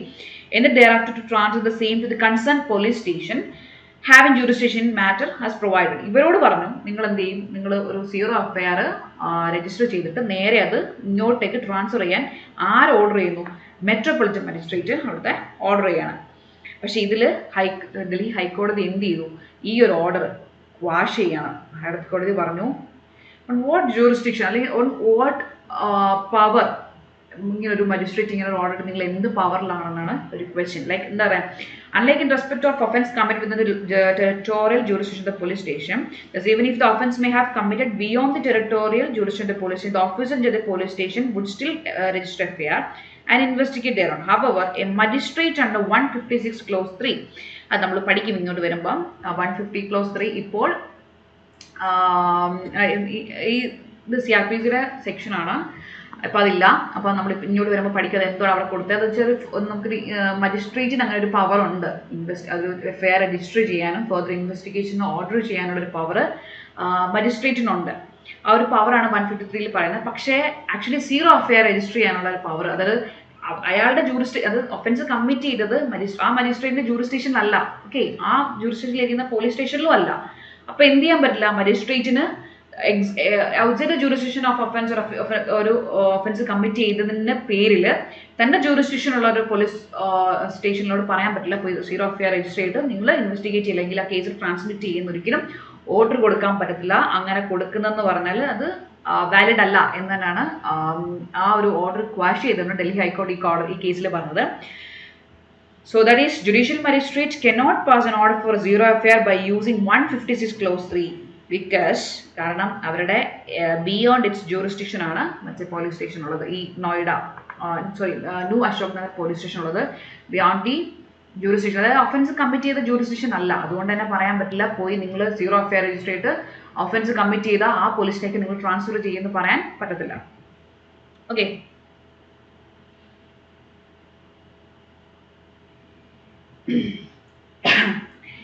സോ ക്ലോസ് 1 നമ്മൾ പറഞ്ഞത് സീറോ എഫ്ഐആറിനെ പറ്റി പറഞ്ഞു. കോഗ്നിസബിൾ ഒഫൻസ് ആണ് എഫ്ഐആർ രജിസ്റ്റർ ചെയ്യുന്ന കാര്യം പറഞ്ഞു. When the offence is committed and may be give orally, എന്ത് ചെയ്യാം, ഓറലി കൊടുക്കാം, ഇലക്ട്രോണിക് കമ്മ്യൂണിക്കേഷൻ വഴി കൊടുക്കാം to an officer in general police station if given. See even അത് ഓറലി ആണ് കൊടുക്കുന്നെങ്കിൽ എന്ത് ചെയ്യാം, it shall be reduced into writing by him or under his direction and shall be read out to the informant, and every such information, whether given in writing or reduced to be writing process, shall be signed by the person giving. അത് എന്ത് ചെയ്യാം, കൊടുക്കുന്ന information എന്ത് ചെയ്യാം, എഴുതി അയാളെ വായിച്ച് കേൾപ്പിച്ചിട്ട്, ഇൻഫോർമൻറ്റ് വായിച്ച് കേൾപ്പിച്ച് എന്ത് ചെയ്യിക്കണം, സൈൻ ചെയ്യിപ്പിക്കണം. അത് നിർബന്ധമാണ്. Okay, it shall be signed എന്നാണ് പറഞ്ഞത്, സൈൻ ചെയ്യിപ്പിക്കണം, നിർബന്ധമാണ്. സോ എഫ്ഐആർ ഇൻഫർമേഷൻ കൊടുത്തു, റിപ്പോർട്ട് ഉണ്ടാക്കി, എന്ത് ചെയ്തിരിക്കണം, അത് അയാളെ വായിച്ച് കേൾപ്പിച്ച് സൈൻ ചെയ്തിരിക്കണം. കൊടുത്തിരിക്കുന്ന സാധനങ്ങൾ അതേപോലെ തന്നെയാണെന്ന് ഉറപ്പ് വരുത്തണ്ടേ, അതുകൊണ്ടാണ്. ഓക്കെ. ദെൻ രണ്ടാമത്തെ പറയുന്നത് by electronic communication. By electronic communication എന്ന് പറഞ്ഞാൽ ഞാൻ ഓൾറെഡി പറഞ്ഞു, ഈവൻ ടെലിഫോണിക് കമ്മ്യൂണിക്കേഷൻ അല്ലെങ്കിൽ വാട്സപ്പ് എന്താണെങ്കിലും മതി, എന്ത് ചെയ്യാം, നമുക്ക് ഇൻഫർമേഷൻ കൊടുക്കാം. Shall be record and shall taken on record by him on being signed within 3 days. ഇത് ഓർത്തിരിക്കാം, വിത്തിൻ 3 daysനുള്ളിൽ എന്ത് ചെയ്തിരിക്കണം, അയാളത് സൈൻ ചെയ്തിരിക്കണം. ഇലക്ട്രോണിക് നമ്മളല്ലേ, ഇപ്പം ആ ഒരു ഡിലേ ഒഴിവാക്കാനാണ് ഇലക്ട്രോണിക് കമ്മ്യൂണിക്കേഷൻ്റെ കാര്യം പറഞ്ഞത്. ഇലക്ട്രോണിക് കമ്മ്യൂണിക്കേഷനിൽ അങ്ങനെ ഒരു ഇൻഫർമേഷൻ കൊടുത്തതിന് ശേഷം എഫ്ഐആർ ഒക്കെ അവർ രജിസ്റ്റർ ചെയ്തു. പക്ഷേ രജിസ്റ്റർ ചെയ്ത എഫ്ഐആർ വിത്തിൻ 3 daysനുള്ളിൽ എന്ത് ചെയ്തിരിക്കണം, ആ കൊടുത്ത ഇൻഫോർമൻറ്റ് സൈൻ ചെയ്തിരിക്കണം. And the substance thereof shall be entered in the book to be kept by such office, such form of state government made by rules prescribed in this behalf. Okay. Then provided that if the information is given by the women against whom an offence under section 64 sexual offences in a karyana parayana ana committee is alleged to have been committed or attempted, then such information shall be recorded by a women police officer. അതൊരു ഞാൻ നേരത്തെ victim പ്രൊട്ടക്ഷൻ്റെ കാര്യം പറഞ്ഞപ്പോഴും പറഞ്ഞതാണ്, അതൊരു important ആണ്. അത് ആരാണ് രജിസ്റ്റർ റെക്കോർഡ് ചെയ്യേണ്ടത്, ഒരു വിമൻ പോലീസ് ഓഫീസർ ആയിരിക്കണം, അല്ലെങ്കിൽ ഓർ എനി വിമൻ ഓഫീസർ, ഒന്നുകിൽ വിമൻ പോലീസ് ഓഫീസർ അല്ലെങ്കിൽ വേറെ ഒരു വിമൻ ഓഫീസറോ ആയിരിക്കണം അത് റെക്കോർഡ് ചെയ്തിരിക്കേണ്ടത്. അത് എന്തിൻ്റെ പ്രൊവിസോ, 173യുടെ ക്ലോസ് 1ൻ്റെ പ്രൊവിസോ. ഞാൻ ഈ പ്രൊവിസോ എടുത്ത് പറയാൻ കാരണം എന്ന് പറഞ്ഞാൽ ക്വസ്റ്റ്യൻസിൽ ഈ സെക്ഷനിൽ ഏത് പ്രൊവിസോ, ഏത് ക്ലോസിൽ ഏത് പ്രൊവിസോ അങ്ങനെയൊക്കെ എടുത്ത് ചോദിക്കുന്നുണ്ട്. പ്രൊവിസോ എക്സ്പ്ലനേഷൻ അല്ല. ഞാൻ കഴിഞ്ഞ ക്ലാസ്സിൽ കമ്മ്യൂണിറ്റി സർവീസിൻ്റെ കാര്യം ഞാൻ പ്രൊവിസോ എന്നാണ് പറഞ്ഞത്, പ്രൊവിസോ അല്ല, അതൊരു എക്സ്പ്ലനേഷൻ. സെക്ഷൻ 23യുടെ എക്സ്പ്ലനേഷനിലാണ് കമ്മ്യൂണിറ്റി സർവീസ് പറയുന്നത്. ഞാൻ എടുത്ത് വീണ്ടും പറഞ്ഞാലും അതും എക്സാമിന് ചോദിച്ചിട്ടുണ്ട്. ഓക്കെ, ഐ തിങ്ക് മുനിസിപ്പൽ മജിസ്ട്രേറ്റിൻ്റെ എക്സാമിനാണെന്ന് തോന്നുന്നു. ഇത് എവിടെയാണ് എന്നുള്ളത് എൻ്റെ എക്സ്പ്ലനേഷനിൽ പ്രൊവിസോ ഇങ്ങനെയൊക്കെ എടുത്ത് ചോദിക്കും. അപ്പം നിങ്ങൾ കൃത്യമായിട്ട് പ്രൊവിസോസിന് കൃത്യമായിട്ട് മീനിങ്ങും എക്സ്പ്ലനേഷൻ കൃത്യമായിട്ട് മീനിങ് ഉണ്ട് നമ്മുടെ ലോയിൽ. സോ പ്രൊവിസോ വേറെ, എക്സ്പ്ലനേഷൻസ് വേറെ, എക്സെപ്ഷൻസ് വേറെ. സോ അത് ഓർത്തിരിക്കുക. അപ്പോൾ പ്രൊവിസോ ഫസ്റ്റ് പ്രൊവിസോയിലാണ് പറഞ്ഞത്, ഇതുപോലെ സെക്ഷൽ ഒഫൻസസ് കമ്മിറ്റ് ചെയ്തിട്ടുണ്ടെങ്കിൽ ആ സ്റ്റേറ്റ്മെൻറ്റ്, വിക്ടിമിൻ്റെ സ്റ്റേറ്റ്മെൻറ്റ് എടുക്കേണ്ടത് ഒരു വിമൻ പോലീസ് ഓഫീസർ അല്ലെങ്കിൽ ഏതെങ്കിലും ഒരു വിമൻ ഓഫീസർ ആയിരിക്കണം.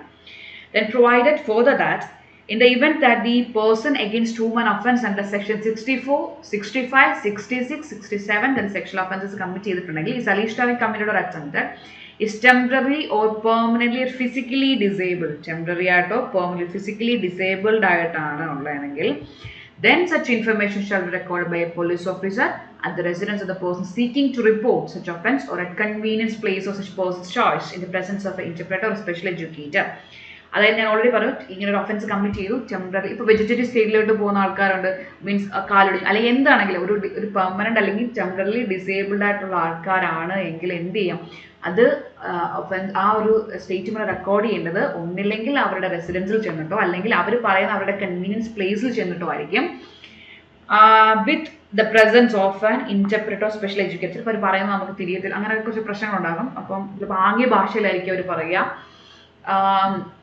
അപ്പോൾ എന്ത് ചെയ്യാം, അത് ഇൻ്റർപ്രറ്റ് ചെയ്യാൻ പറ്റും ഇൻ്റർപ്രറ്റർ അല്ലെങ്കിൽ സ്പെഷ്യൽ എഡ്യൂക്കേറ്ററും കൂടെ ഉണ്ടായിരിക്കണം. Okay. Then recording of such information shall be videographed. Then the police officer shall get the statement of the person recorded magistrate under section 180. 183 ഞാൻ ഓൾറെഡി പറഞ്ഞു, കൺഫെഷണൽ സ്റ്റേറ്റ്മെൻറ്റ് അല്ലെങ്കിൽ അതർ സ്റ്റേറ്റ്മെൻറ്റ്സിനെ പറ്റിയാണ് 183ൽ പറഞ്ഞത്. ഇങ്ങനെയുള്ള സ്റ്റേറ്റ്മെൻറ്റ് 183 ക്ലോസ് 6ൽ പറയുന്നത് statements, ഇങ്ങനെയുള്ള sexual ഒഫൻസിൽ വരുന്ന victims അല്ലെങ്കിൽ അതിലുള്ള ആൾക്കാരുടെ സ്റ്റേറ്റ്മെൻറ്റ്സ് ആണ് 183 സ്റ്റേറ്റ്മെൻറ്റ്സ്. ആ 183 ക്ലോസ് 6ൽ പറഞ്ഞ സ്റ്റേറ്റ്മെൻറ്റ്സ് അതെന്ത് ചെയ്യാം, മജിസ്ട്രേറ്റ് ഓത്തിലോ അല്ലെങ്കിൽ ഡിസ്ക്രിപ്ഷൻ ആണ്, ഓത്തിൽ വേണമെങ്കിലും എടുക്കാൻ പറ്റും, അഡ്മിനിസ്ട്രേറ്റിംഗ് ഓഫ്. സോ ഓക്കെ, ആ സ്റ്റേറ്റ്മെൻറ്റ് എന്തായിരിക്കും, പോലീസ് ഓഫീസർക്ക് മജിസ്ട്രേറ്റ് റെക്കോർഡ് ചെയ്യുന്ന ആ statement police officer hand over ചെയ്തിരിക്കണം.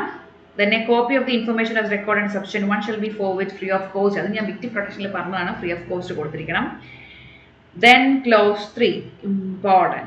Without prejudice to the provisions contained in 175 on receipt of information related to the commission of a cognizable offence, which is made punishable for 3 years or more but less than 7 years. ഞാനിത് നമ്മുടെ ലളിത കുമാരിയുടെ കേസിൽ ഞാൻ ലളിത കുമാരിയുടെ case വെച്ചിട്ടാണിത്.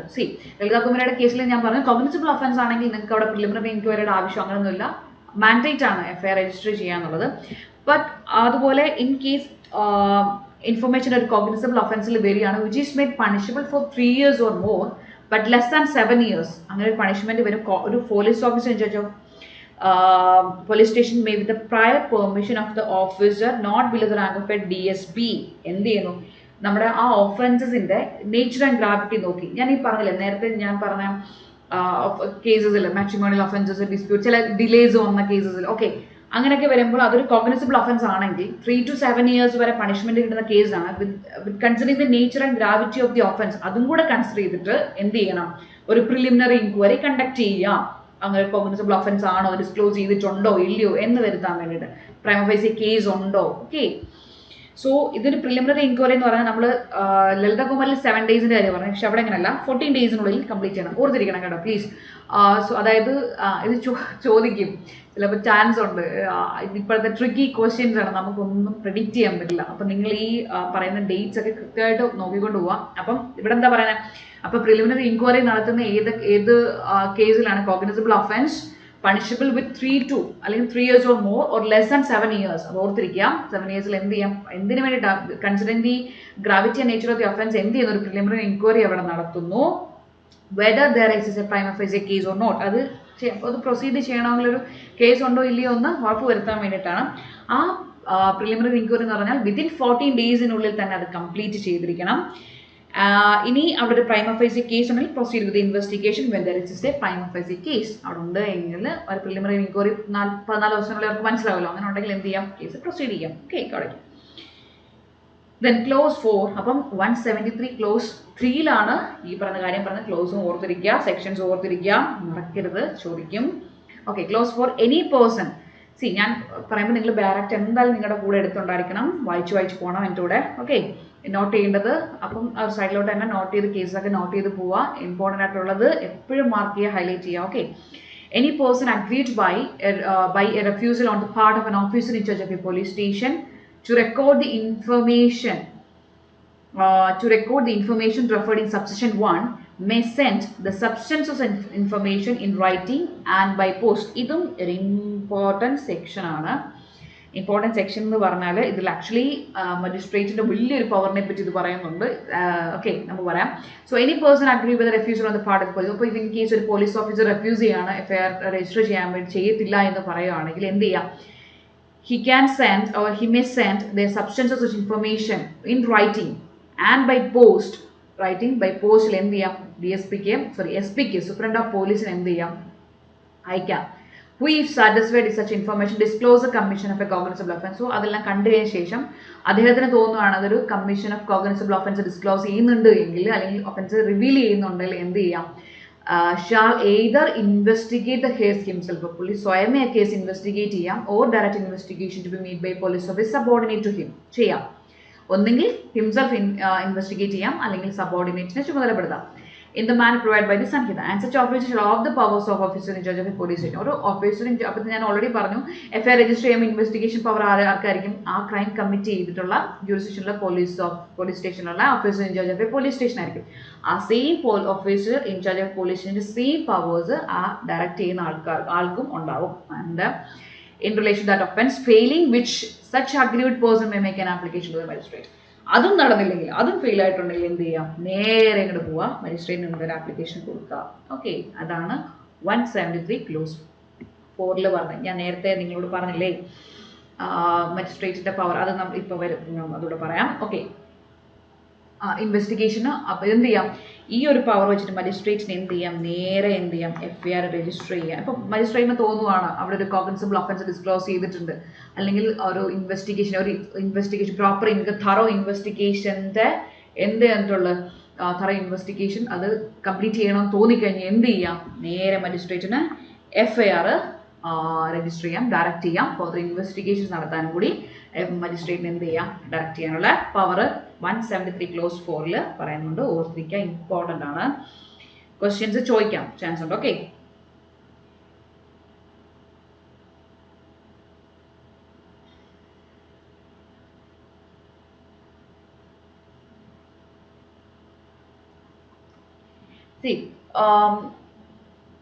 ഞാൻ പറഞ്ഞില്ലേ, അപ്പം in case അവിടെ ഒരു cognizable offence ഉണ്ട്, FIR രജിസ്റ്റർ ചെയ്യേണ്ട മാൻഡേറ്റ് ആണ്. അങ്ങനെ FIR രജിസ്റ്റർ ചെയ്തിട്ടില്ല എങ്കിൽ ആക്ച്വലി ഇത് വിഷേറ്റിംഗ് ദ ട്രയൽ അതൊരു വലിയ ഇമ്പോർട്ടൻ്റ് ആയിട്ടുള്ള ഒരു വയലേഷൻ, ആർട്ടിക്കിൾ 21 ഒക്കെ വയലേഷൻ ആണ്. സോ അതൊക്കെ ഇമ്പോർട്ടൻ്റ് ആണ്, ഓർത്തിരിക്കുക. അതുപോലെ തന്നെ ഇൻ കേസ് ഒരു എക്സാമ്പിൾ, ഫസ്റ്റ് ഇൻഫർമേഷൻ കിട്ടി, പക്ഷെ അത് എന്ത് ചെയ്തില്ല, പുള്ളി ഇത് പ്രൊഡ്യൂസ് ഇൻ റൈറ്റിംഗ് ചെയ്തില്ല, നേരെ എന്ത് ചെയ്തു, ഫസ്റ്റ് ഇൻഫർമേഷൻ സ്റ്റേറ്റ്മെൻറ്റ് കിട്ടി, രജിസ്റ്റർ ചെയ്തില്ല, നേരെ സ്പോട്ടിലേക്ക് പോയി എക്സാമിനേഷൻ 181 വരെ എക്സാമിനേഷൻ ഒക്കെ നടത്തി. ഈ പറയുന്ന എക്സാമിനേഷൻ നമുക്ക് ഫസ്റ്റ് ഇൻഫർമേഷൻ റിപ്പോർട്ടാണ്, കാരണം എഴുതിയില്ലല്ലോ, അത് റെക്കോർഡ് ചെയ്തില്ലല്ലോ ആദ്യത്തെ. അപ്പോൾ ഇത് ഫസ്റ്റ് ഇൻഫർമേഷൻ നമുക്ക് കൺസിഡർ ചെയ്യാമോ എന്നൊരു ക്വസ്റ്റ്യൻ വരാം, സംശയം വരാം, പക്ഷേ പറ്റത്തില്ല.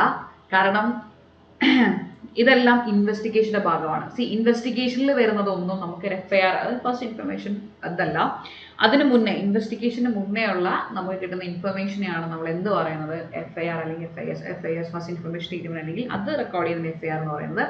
അപ്പം ഇവിടുത്തെ അപ്പം എന്തായിരിക്കും, ഒരു oral statement, unrecorded oral statement ആണ് ഇവിടുത്തെ FIR എന്ന് പറയുന്നത്. ഓക്കെ, ദെൻ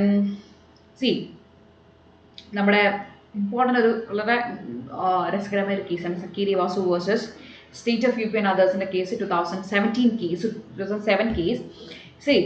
നമ്മളിപ്പം എന്തെങ്കിലും ഇപ്പോൾ FIR രജിസ്റ്റർ ചെയ്തിട്ടില്ലെങ്കിൽ നമ്മളിപ്പോൾ പറഞ്ഞു എന്തൊക്കെയാണ് ഓൾട്ടർനേറ്റീവ്സ്, അതായത് FIR നമ്മളെ രജിസ്റ്റർ ചെയ്ത് റെഫ്യൂസ് ചെയ്തിട്ടുണ്ടെങ്കിൽ നമുക്കുള്ള ഓൾട്ടർനേറ്റീവ്സ് ആണ്. ഒന്നെന്ന് പറഞ്ഞാൽ നമ്മൾ നേരെ SP അടുത്തേക്ക് പോകുന്നു, എന്ത് ചെയ്യുന്നു, അല്ല എങ്കിൽ നമുക്ക് മജിസ്ട്രേറ്റ് അടുത്തേക്ക് പോകാം, ഇല്ലെങ്കിൽ നേരെ പോയി റിട്ട് പെറ്റീഷൻ ഫയൽ ചെയ്യാം. അതിൻ്റെ ആവശ്യമില്ല, കാരണം നമുക്ക് ഓൾറെഡി ഓൾട്ടർനേറ്റീവ്സ് നമ്മുടെ ക്രിമിനൽ ലോ തന്നെ പ്രൊവൈഡ് ചെയ്യുന്നുണ്ട്.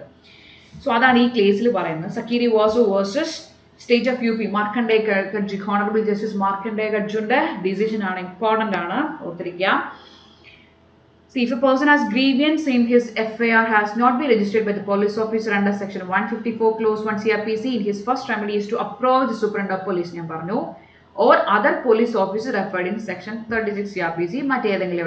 If despite approaching the superintendent of police or officer referring to his grievance, he shall approach the magistrate under 156 clause 3 magistrate എടുത്തു പോയി. അപ്പോൾ അവർ refuse ചെയ്തില്ലെങ്കിൽ magistrate എടുത്തു പോകും. So instead of rushing to the high court by way of writ petition or a petition under article 482 CRPC means inherent power ആണ്. 482 പ്രകാരവും എന്ത് ചെയ്യാം, ഹൈക്കോടതിക്ക് order ചെയ്യാം FIR രജിസ്റ്റർ ചെയ്യാൻ വേണ്ടി. ഇപ്പോൾ നമ്മുടെ 528 ആണ് BNSS 528 ആണ് inherent power of the high court. Okay, so it is true that alternate remedy is not an absolute. അതായത് alternate remedy ഉണ്ടെന്ന് നമുക്ക് writ petition പോകണ്ട എന്ന് നമുക്ക് ഒരിക്കലും പറയാൻ പറ്റില്ല. But still it is equally well settled that if there is an alternate remedy ഉണ്ട് എങ്കിൽ High Court should not honorably interfere ചെയ്യാറില്ല, അതിൻ്റെ ആവശ്യമില്ല. So he can approach High Court either through 482 or with writ petition under Article 210 of the Constitution. After all these alternatives നമുക്ക് കിട്ടിയില്ലെങ്കിൽ മാത്രമേ എന്ത് ചെയ്യാൻ പറ്റുള്ളൂ, 482 പ്രകാരമോ അല്ലെങ്കിൽ 226 പ്രകാരമോ writ petition നമുക്ക് ഹൈക്കോടതിയിൽ പോകാൻ പറ്റുള്ളൂ. ഹൈക്കോടതി ഇൻഹറന്റ് പവർ അപ്പോൾ എടുക്കുന്നതെന്ന് പറഞ്ഞാൽ ഇതെല്ലാം തഴഞ്ഞു. ഇതിപ്പം അങ്ങനെ ഒരു പറ്റത്തില്ല എങ്കിൽ മാത്രം, എല്ലാ ഓൾട്ടർനേറ്റീവ് റെമഡിയും തഴഞ്ഞെങ്കിൽ മാത്രമേ അങ്ങനെ എടുക്കാം. അങ്ങനെ ബാറൊന്നുമില്ല, പക്ഷെ അങ്ങനെ ചെയ്യണം. അതാണ് കാരണം, അല്ലെങ്കിൽ പിന്നെ അതൊരു റഷ് ആയിരിക്കും. എല്ലാവർക്കും ഇപ്പോൾ എന്ത് ചെയ്യാം, എങ്ങും പോകണ്ട, നേരെ ഹൈക്കോടതിയിൽ പോയാൽ മതിയില്ല, അപ്പോൾ ഒരു ഓവർ ബേർഡൻ വരും. അതല്ല, ഓൾട്ടർനേറ്റീവ് റെമഡി ഉണ്ടെങ്കിൽ നമ്മൾ പ്രൊവൈഡ് ചെയ്യുന്നുണ്ട് ഓൾട്ടർനേറ്റീവ് റെമഡി. സോ എന്ത് ചെയ്യണം, അവിടെ തന്നെ അങ്ങനെ ഓൾട്ടർനേറ്റീവ് റെമഡി ആയിട്ട് തന്നെ പോകണം. അത് കഴിഞ്ഞിട്ട് അത് ഓൾട്ടർനേറ്റീവ് റെമഡി നമുക്ക് പറ്റുന്നില്ലെങ്കിൽ മാത്രം എന്ത് ചെയ്യാം, ഇൻഹറന്റ് പവർ നമ്മൾ 528 അല്ലെങ്കിൽ 220 റിട്ട് പെറ്റീഷൻ നമുക്ക് എന്ത് ചെയ്യാം, ഹൈക്കോടതിയെ സമർപ്പിക്കാം. ദെൻ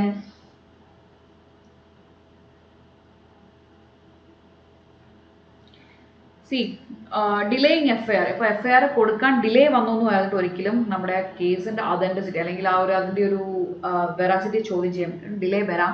മേ ബി ചില റേപ്പ് കേസസിലോ ചിലപ്പോൾ നമ്മളല്ലേ വിക്ടിംസിൻ്റെ ചില മുന്നോട്ട് വരാനുള്ള ഒരു പ്രശ്നങ്ങൾ കാരണം അവർക്ക് ഡിലേ സംഭവിക്കാം. അങ്ങനെയൊക്കെയുള്ള ഡിലേ ഒരു സാറ്റിസ്ഫൈഡ് റീസൺസ് കൊടുത്തു കഴിഞ്ഞാൽ കോടതി അംഗീകരിക്കുന്നതാണ്. അത് പ്രോസിക്യൂഷൻ ഒരിക്കലും ഒരു ലക്നോ അങ്ങനെ ഒരു വരില്ല, ഒരു മങ്ങൽ വരില്ല അവരുടെ കേസിനൊക്കെ. അങ്ങനെ ഒരു സാറ്റിസ്ഫാക്ടറി റീസൺ പ്രൊവൈഡ് ചെയ്തിട്ടുണ്ടെങ്കിൽ ഡിലേസിന്. Then 2 or more FIR cannot be registered on the same or similar facts. അതായത് ആദ്യം ഒരു FIR കൊടുത്തു, അതിൻ്റെ പിന്നെ അത് കഴിഞ്ഞ് കുറച്ചും കൂടി കാര്യങ്ങളൊക്കെ പറഞ്ഞു വീണ്ടും അങ്ങനെയില്ല, ഒറ്റ FIR ഉള്ളൂ. സെക്കൻഡ് FIR ഒരിക്കലും ഫസ്റ്റിൻ്റെ ഇംപ്രൂവ്മെൻ്റ് ആയിട്ട് അല്ലെങ്കിൽ ഇംപ്രൂവൈസേഷൻ ഒരിക്കലും നമുക്കത് എടുക്കാൻ പറ്റത്തില്ല. സോ അതൊക്കെ എന്ന് പറഞ്ഞാൽ ഓവർലാപ്പിംഗ് സംഭവം, അതൊന്നും അത് ചെയ്യില്ല. Then evidentiary value of FIR. നമ്മൾ എവിഡൻസ് ഒക്കെ പഠിക്കുന്നതാണ് BSc. ഓക്കെ, അപ്പം എന്താണ് FIRൻ്റെ എവിഡൻഷ്യറി വാല്യൂ എന്ന് പറഞ്ഞാൽ? FIR ഒരു എവിഡൻസ് ആണോ? അത് റെലവൻറ്റ് ആണോ? ഓക്കെ, FIR എന്ന് പറയുന്നത്, എവിഡൻഷ്യറി വാല്യൂ ഓഫ് FIR എന്ന് പറയുന്നത് it's not a substantive piece of evidence. അത് മാത്രമായിട്ട് എടുത്തിട്ട് നമുക്ക് പോയി അറസ്റ്റ് ചെയ്യാനോ അല്ലെങ്കിൽ അയാളെ അക്യൂറ്റ് ചെയ്യാനോ കൺവിച്ച് അങ്ങനെയൊന്നും പറ്റില്ല. അതൊരു not a substantive piece of evidence. പക്ഷേ എന്ത് ചെയ്യാം, അത് നമുക്ക് കൊറാബറേഷൻ അല്ലെങ്കിൽ കോൺട്രഡിക്ഷൻ, BSc പ്രകാരം കൊറാബറേഷൻ അല്ലെങ്കിൽ കോൺട്രഡിക്ഷന് നമുക്ക് ഉപയോഗിക്കാവുന്നതാണ്. സി ഇൻ അഗ്നൂർ Nagesia versus state of Bihar, ഇത് ആക്ച്വലി നിങ്ങൾ എവിഡൻസ് പഠിക്കുന്ന കേസാണ്.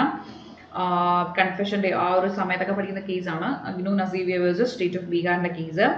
So 154 of CRPC provides for the recording of the first information. So the information report as not a substantive evidence. അതൊരു substantive evidence അല്ല എന്നാണ് ഈ കേസിൽ പറഞ്ഞത്. And it may be used to corroborate the informant under 157 of the Evidence Act or to contradict under 145. അത് നമ്മുടെ evidence ആക്ടിലെ sections ആണ് 145 അല്ലെങ്കിൽ 157 എന്ന് പറയുന്നത്. സോ ആൻഡ് ഓക്കെ, കോൺട്രഡിക്റ്റ് ചെയ്യാം അല്ലെങ്കിൽ കൊറാബറേറ്റ് ചെയ്യാം. കൊറാബറേഷൻ അറിയില്ല, ഫോമൽ സ്റ്റേറ്റ്മെന്റ്, അതായത് FIRൽ പറഞ്ഞിരിക്കുന്ന ഇപ്പം പിന്നീട് എന്തെങ്കിലും ട്രയലിൽ അവരെ ക്വസ്റ്റ്യൻ ചെയ്യുകയാണെങ്കിൽ എക്സാമിൻ ചെയ്യുന്ന സമയത്ത് അവർ നേരത്തെ പറഞ്ഞ കാര്യങ്ങൾ ഇപ്പം നിങ്ങൾ FIRൽ ഇങ്ങനെ പറഞ്ഞിട്ടുള്ളത് വെച്ചിട്ട് കൊറാബറേറ്റ് ചെയ്യാം. അല്ലെങ്കിൽ FIRൽ ഇങ്ങനെ പറയണത് കോൺട്രഡിക്റ്റ് ചെയ്യും. നിങ്ങളിപ്പോൾ വേറെ ഇൻകൺസിസ്റ്റന്റ് അല്ലെങ്കിൽ വേറെ ഇതാണല്ലോ പറയുന്നത്, കോൺട്രഡിക്റ്റ് ചെയ്യാം. സോ കൊറാബറേഷൻ അല്ലെങ്കിൽ കോൺട്രഡിക്റ്റ് ചെയ്യും. കാരണം അങ്ങനെ കോൺട്രഡിക്റ്റ് ഒക്കെ ചെയ്യുന്നതൊക്കെ ആ പറഞ്ഞിരിക്കുന്ന അവരുടെ നമുക്ക് ഷേക്ക് ചെയ്യാൻ പറ്റും, അവരുടെ ആ ഒരു ക്യാരക്ടർ അല്ലെങ്കിൽ അവരുടെ ആ ഒരു സ്റ്റേറ്റ്മെന്റ് നമുക്ക് ഷേക്ക് ചെയ്യാൻ പറ്റും. Okay, so contradict him under section 145 of the act if the informant is called as a witness and if the first informant is given by the accused himself. The fact of his giving the information is admissible against him as evidence of his conduct under section 8, and if the information is non-confidential statement, it is admissible against accused. See, ini ഞാൻ already പറഞ്ഞു, FIR എന്ന് പറയുന്ന ആർക്കെങ്കിലും കൊടുക്കാം, even അക്യൂസിനും FIR കൊടുക്കാം. ആ കൊടുക്കുന്ന FIR എന്ന് പറയുന്നത് അഡ്മിസിബിൾ ആണോ? C if it is A confessional statement, അതായത് ഞാൻ ചെയ്തിട്ടുണ്ട് എന്ന് പറഞ്ഞ് ഞാൻ ആ കൺഫെഷണൽ സ്റ്റേറ്റ്മെന്റ് ഒരിക്കലും നമുക്ക് എന്ത് ചെയ്യാൻ പറ്റില്ല, അത് അയാൾക്ക് എഗെയിൻസ്റ്റ് ഒരിക്കലും പ്രൂവ് ചെയ്യാൻ പറ്റില്ല. ഓക്കെ, പക്ഷേ അതൊരു നോൺ കൺവെൻഷണൽ സ്റ്റേറ്റ്മെന്റ് ആണ് എങ്കിൽ എന്ത് ചെയ്യും, അത് അഡ്മിസിബിൾ ആയിട്ട് അഡ്മിഷൻ ആയിട്ട് നമുക്ക് എടുക്കാൻ പറ്റും. ഓക്കെ, അഡ്മിഷൻ ആയിട്ട് എടുക്കാൻ പറ്റും. ബട്ട് ഒരിക്കലും കൺഫെഷണൽ സ്റ്റേറ്റ്മെന്റ് അങ്ങനെ കൊടുക്കുന്ന, കാരണം അതൊരു സെക്ഷൻ 25 അത് confession to a police officer, അതൊരിക്കലും എന്ത് ചെയ്യാൻ പറ്റില്ല, നമുക്ക് അക്സെപ്റ്റ് ചെയ്യാൻ പറ്റില്ല. അത് admissible not admissible as evidence ആയിട്ട് എടുക്കാൻ പറ്റത്തില്ല. സോ അത് വെച്ചിട്ട് കൺഫെഷണൽ സ്റ്റേറ്റ്മെന്റ്സ് അല്ലെങ്കിൽ കൺഫെഷണൽ ഇൻഫർമേഷൻസ് ആണ് കൊടുക്കുന്നതെങ്കിൽ അതൊരിക്കലും എന്ത് ചെയ്യാൻ പറ്റില്ല, അഡ്മിസിബിൾ അല്ല. ബട്ട് ഇറ്റ് ഈസ് അത് അഡ്മിഷൻ, അത് നോൺ കൺഫെഷണൽ സ്റ്റേറ്റ്മെന്റ് ആണെങ്കിൽ എന്ത് ചെയ്യാം, അത് നമുക്ക് അഡ്മിഷൻ ആയിട്ട് എടുക്കാൻ പറ്റും. അതുപോലെ തന്നെ ഈ പറയുന്ന FIR ഇങ്ങനെ കൊടുക്കുന്നത് നമ്മൾ സെക്ഷൻ 8 ഓഫ് ഇന്ത്യൻ എവിഡൻസ് അല്ലെങ്കിൽ ഇപ്പോൾ നമ്മുടെ സെക്ഷൻ 6 ആണ് BScയുടെ കണ്ടക്ട്. ഓക്കെ, കണ്ടക്ട് പ്രിപ്പറേഷൻ അങ്ങനെ വരത്തില്ലേ, ആ കണ്ടക്റ്റിൽ, അതായത് കണ്ടക്റ്റിന്റെ ബേസിൽ അത് റെലവൻറ്റ് ആയിരിക്കും. അതായത് മേ ബി അക്യൂസ്ഡ് വിക്ടിം ആണെങ്കിലും നമ്മുടെ അതിനകത്തൊരു എക്സാമ്പിൾ എൻ്റെ ഊഹം ശരിയാണെങ്കിൽ ഇല്ലസ്ട്രേഷൻ JK അതാണ് പറയുന്നത്, വായിച്ചു നോക്കണം കേട്ടോ. JK യെസ് അതാണെന്നാണ് എൻ്റെ ഒരു ഇത്. ഇല്ലസ്ട്രേഷൻസ് വായിക്കുക, അപ്പം കൃത്യമായിട്ട് നിങ്ങൾക്ക് മനസ്സിലാവും. അതായത് റേപ്പ് കമ്മിറ്റ് ചെയ്തു അല്ലെങ്കിൽ റേപ്പ് നടന്നു, ഒരാളെ റേപ്പ് ചെയ്തു. ആ പെൺകുട്ടി എന്ത് ചെയ്തു, കംപ്ലൈൻറ്റ് FIR രജിസ്റ്റർ ചെയ്യുന്നു. അപ്പോൾ ആ സാഹചര്യം കംപ്ലൈൻറ്റ് ചെയ്യാനുള്ള ആ ഒരു സർക്കംസ്റ്റാൻസസ് എന്നൊക്കെ പറയുന്നത് ഇത് കണ്ടക്ട് ഓഫ് കണ്ടക്ട്, അത് റെലവൻ്റ് ആണ്. അത് റേപ്പ് ചെയ്ത ആ ഒരു ഒഫൻസ് കമ്മിറ്റ് ചെയ്തു, അതിനുശേഷം ആ പെൺകുട്ടി FIR അല്ലെങ്കിൽ പോലീസ് സ്റ്റേഷനിൽ പോയി കംപ്ലൈൻറ്റ് ചെയ്തു. അത് ആ സർക്കംസ്റ്റാൻസസ് ഒക്കെ ഭയങ്കര റെലവൻ്റ് ആണ്. അത് ആ ഇലസ്ട്രേഷനിൽ നിങ്ങൾ വായിക്കുമ്പോൾ നിങ്ങൾക്ക് മനസ്സിലാവും. ഓക്കെ, ഈവൻ ഇനി ഇത് അക്യൂസ്ഡ് ആണെങ്കിൽ കൂടിയും അയാൾ ആ സമയത്ത് അങ്ങനെ പറഞ്ഞ ഒഫൻസ് കമ്മിറ്റ് ചെയ്തിട്ടുണ്ടെങ്കിൽ ആ വന്ന FIR തന്ന കാര്യങ്ങളൊക്കെ ആ സർക്കംസ്റ്റാൻസസ് ഒക്കെ നമുക്ക് എന്ത് ചെയ്യാം, നമുക്ക് റെലവൻറ്റ് ഇൻഫർമേഷൻസ് റെലവൻറ്റ് ആയിട്ട് നമ്മൾ എടുക്കും. ഓക്കെ, അതാണ് സെക്ഷൻ 8ന്റെ കാര്യം ഇവിടെ പറഞ്ഞത്, സെക്ഷൻ 6 ഓഫ് BSc. ഓക്കെ, അതാണ് evidentiary value of FIR, contradiction, corroboration. പിന്നെ സെക്ഷൻ 6 അല്ലെങ്കിൽ സെക്ഷൻ 8 പ്രകാരം നമുക്ക് കണ്ടക്റ്റിന്റെ ബേസിൽ നമുക്കത് റെലവൻറ്റ് ആയിരിക്കും അങ്ങനെ FIR കൊടുക്കുന്നത്, അല്ലെങ്കിൽ മീൻസ് FIR രജിസ്റ്റർ ചെയ്യുന്നത്, മീൻസ് ഫസ്റ്റ് ഇൻഫർമേഷൻ കൊടുക്കുന്നു. ഓക്കെ,